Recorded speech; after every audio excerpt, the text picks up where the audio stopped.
సామాన్య ప్రజల నుండి సివిల్ సర్వెంట్స్ వరకు అందరినీ కూడా ఉలిక్కిపడేలా చేసిన ఆ వార్తా కథనం వెనుక ఉన్న అసలు నిజమేంటి? ఒక మహిళా ఐఏఎస్ అధికారిని టార్గెట్ చేస్తూ ప్రముఖ ఛానల్ ఎన్టీవీ ప్రసారం చేసిన ఆ కథనంలో ఏముంది?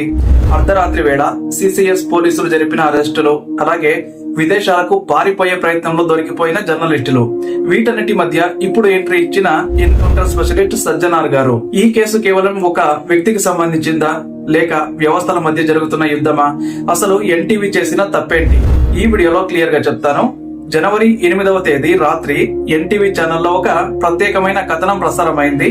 ఆ కథనంలో ఏ అధికారిని పేరును కూడా నేరుగా ప్రస్తావించినప్పటికీ కూడా ఆమె గతంలో చేసిన 3 పోస్టింగ్స్, అలాగే ప్రస్తుత బాధ్యతలు, అలాగే ఒక రాష్ట్ర మంత్రికి ఆమెకు మధ్య ఉన్నట్టుగా ఆరోపిస్తున్న వ్యక్తిగత సంబంధాల గురించి సంచలన వ్యాఖ్యలు చేశారు. కంఫర్ట్ పోస్టింగ్స్ కోసం ఆ అధికారిని తన వ్యక్తిగత సంబంధాలను వాడుకున్నారనేది ఆ వార్త యొక్క సారాంశం అన్నమాట.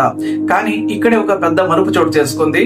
కేవలం గాలి వార్తలు, వాట్సాప్ చాట్లు, వినబడని ఆడియో కాల్స్ ఆధారంగా ఒక సివిల్ సర్వెంట్ గౌరవానికి భంగం కలిగించేలా వార్తలు ఎలా రాస్తారని తెలంగాణ ఐఏఎస్ అధికారుల సంఘం తీవ్ర స్థాయిలో మండిపడింది. తెలంగాణ ఐఏఎస్ అధికారుల సంఘం కార్యదర్శి జయేష్ రంజన్ నేరుగా ఫిర్యాదు చేయడంతో రంగంలోకి దిగారు పోలీసులు. అసలు ఈ వార్తా కథనం కేవలం ఒక అధికారిని మీద వ్యక్తిగత దాడి మాత్రమేనా? కాదు, మొత్తం సివిల్ సర్వీసెస్ వ్యవస్థనే అవమానించేలా ఉందని, మహిళా గౌరవానికి భంగం కలిగేలా ఉందని ఆరోపణలు వచ్చాయి. భారతీయ న్యాయ సంహితలోని సెక్షన్ 75, 78, 79 వంటి తీవ్రమైన సెక్షన్ల కింద కేసులు అయితే నమోదయ్యాయి. ఒక మహిళా అధికారి ప్రైవసీని దెబ్బతీయడమే కాకుండా ఆమె ఐడెంటిటీని ప్రజల ముందు బహిర్గతం చేసేలా పోస్టింగ్స్ వివరాలను ఇవ్వడం అనేది ఇందులో ప్రధానమైన తప్పుగా కనిపిస్తోంది. సో ఈ గందరగోళం మధ్య ఈ కేసును ఛేదించే బాధ్యతను Hyderabad police commissioner VC Sajjanar కు అప్పగించింది ప్రభుత్వం. డీజీపీ శివధర్ రెడ్డి నేతృత్వంలోని ఒక ప్రత్యేక దర్యాప్తు బృందాన్ని, అంటే సిట్ ని అయితే ఏర్పాటు చేశారు. సో ఈ సిట్ కు సూపర్విజన్ అధికారిగా సజ్జనార్ ఎంట్రీ ఇవ్వడంతో కేసు ఒక్కసారిగా సీరియస్ మోడ్ లోకి వెళ్లిపోయింది. సజ్జనార్ గారు గతంలో ఎలాంటి సెన్సిటివ్ కేసులను ఎలా డీల్ చేశారో మనందరికీ కూడా తెలుసు. సో ఆయన బాధ్యత తీసుకున్న వెంటనే పరిణామాలు వేగంగా మారాయి. NTV input editor Donthu Ramesh తో పాటు మరో 2 రిపోర్టర్లను పోలీసులు అర్ధరాత్రి వేళ అదుపులోకి తీసుకున్నారు. అయితే ఇక్కడే ప్రతిపక్షాల నుంచి తీవ్ర వ్యతిరేకత అయితే వ్యక్తమవుతోంది. బీఆర్ఎస్ వర్కింగ్ ప్రెసిడెంట్ కేటీఆర్ గారు ఈ అరెస్ట్ ను తీవ్రంగా ఖండించారు. ఇది జర్నలిస్టుల అపహరణ అని, ప్రజాస్వామ్యంలో పత్రికా స్వేచ్ఛను కాలరాయడమేనని విమర్శిస్తూ ఉన్నారు. ఒక బెయిలబుల్ సెక్షన్ ఉన్న కేసులో అర్ధరాత్రి తలుపులు బద్దలు కొట్టి అరెస్టు చేయాల్సిన అవసరం ఏమొచ్చిందని ఆయన ప్రభుత్వాన్ని ప్రశ్నిస్తూ ఉన్నారు. ఇది కాంగ్రెస్ ప్రభుత్వం చేస్తున్న కక్ష సాధింపు చర్య అని రేవంత్ రెడ్డి పాలనలో ప్రశ్నించే గొంతుకలను నొక్కేస్తున్నారని ఆయన ఆరోపిస్తూ ఉన్నారు. కానీ పోలీస్ కమిషనర్ సజ్జనార్ గారి వెర్షన్ మరోలా ఉంది. నిందితులైన జర్నలిస్టులకు నోటీసులు ఇచ్చిన వాళ్ళు స్పందించలేదని, విచారణకు హాజరు కావాల్సిందిగా కోరినా కూడా తమ మొబైల్ ఫోన్లు స్విచ్ ఆఫ్ చేసి పారిపోయే ప్రయత్నం చేశారని ఆయన స్పష్టం చేశారు. అంతేకాదు, నిందితులు బ్యాంకాక్ వెళ్లేందుకు టికెట్లు కూడా బుక్ చేసుకున్నారని, చట్టం నుంచి తప్పించుకోవడానికి విదేశాలకు పారిపోతుంటే పోలీసులు చూస్తూ ఊరుకోవాలని ఆయన ఎదురుదాడి చేస్తూ ఉన్నారు. విమర్శలు చేయడం వేరు, కానీ ఒక మహిళా అధికారిని వ్యక్తిత్వాన్ని హననం చేయడం వేరు అని ఆయన కుండబద్దలు కొట్టారు. సో ఏ మహిళనైనా ఆమె హోదాతో సంబంధం లేకుండా ఇలాంటి అసభ్యకరమైన కథనాలతో వేధించడం అంగీకరించబోమని సజ్జనార్ గారు పంపిన సంకేతం ఇప్పుడు మీడియా వర్గాల్లో పెద్ద చర్చకైతే దారితీసింది. సో ఈ వివాదంలో ఉన్న మరో ప్రధాన కోణం రోడ్లు భవనాల శాఖ మంత్రి కోమటిరెడ్డి వెంకటరెడ్డి గారు. తన మీద కూడా ఈ వార్తల్లో ఆరోపణలు రావడంతో ఆయన తీవ్రంగా స్పందించారు.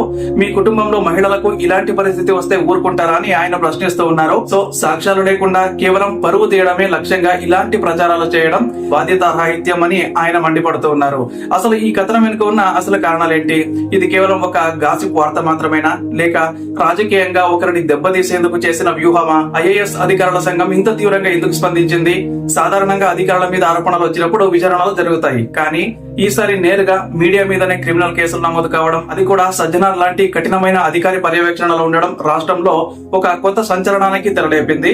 ఒక జర్నలిస్టు బాధ్యత సమాచారాన్ని అందించడం మాత్రమే, కానీ ఆ సమాచారం ఒక వ్యక్తి ప్రాథమిక హక్కులను, గౌరవాన్ని కాలరాస్తున్నప్పుడు చట్టం తన పని తను చేసుకుపోతుందని ఈ కేసు అయితే నిరూపిస్తోంది.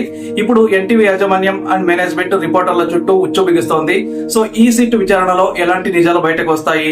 నిందితుల దగ్గర ఉన్న ఆధారాలు ఏంటి? అసలు ఆ కథనం రాయడానికి వారిని ఎవరు ప్రోత్సహించారు? ఇవన్నీ కూడా ఇప్పుడు సజ్జనార్ గారి టీం తేల్చాల్సి ఉంది. సో ప్రజాస్వామ్యంలో 4వ స్తంభమైన మీడియాకు స్వేచ్ఛ ఉండాలి. కానీ ఆ స్వేచ్ఛ ఇతరుల గడప దాటి లోపలికి వెళ్లి వారి వ్యక్తిగత జీవితాలను చిన్నాభిన్నం చేయకూడదు. అండ్ అదే సమయంలో ప్రభుత్వం కూడా కక్ష సాధింపులకు దిగకుండా నిజాయితీగా దర్యాప్తు చేయాల్సిన అవసరం అయితే ఉంది.